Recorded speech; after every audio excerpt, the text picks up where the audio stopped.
L'info écho avec Capital. On commence ce flash par l'info pratique Capital et c'est une bonne surprise.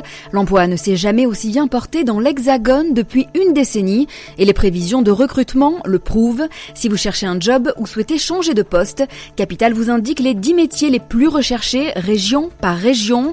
En Île-de-France, les ingénieurs et développeurs informatiques sont ainsi particulièrement recherchés, suivis par les assistants commerciaux et les préparateurs de commandes. Ces professionnels sont aussi très demandés en Rhône-Alpes-Auvergne, tout comme les employés en restauration. Le coup de gueule des associations de consommateurs contre les marchands de sommeil aurait-il été entendu ? Une proposition de loi en cours d'examen au Sénat propose de créer une police du logement. Objectif, traquer les bailleurs qui louent des logements insalubres. L'idée est précisément de contraindre les dits propriétaires à engager les travaux nécessaires avant de mettre leur logement en location. Le texte porté par un sénateur LR de l'opposition n'a certes que peu de chances d'être adopté. Il n'empêche que la question du mal-logement est de plus en plus prise en compte dans le débat politique. On passe au chiffre du jour. 14 125, c'est le nombre de bactéries par 25 cm² trouvées sur un distributeur d'argent par l'une de nos journalistes.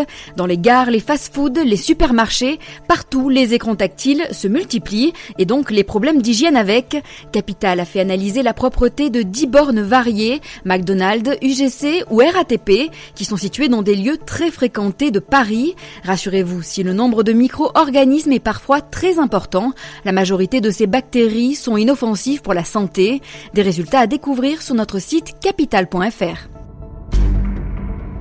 Et on termine par une bonne nouvelle pour la gastronomie française. Notre réputation est sauve puisque la meilleure pâtissière du monde est française. C'est le dernier classement des 50 meilleurs restaurants au monde qui a consacré Jessica Prealpato ce mardi en juin. La chef de 32 ans qui travaille au sein du prestigieux Plaza Athénée à Paris, le restaurant d'Alain Ducasse. Une pâtissière qui se distingue par des créations sans mousse, sans crème et quasiment sans sucre. Une audace qui se traduit aussi dans le mélange des saveurs.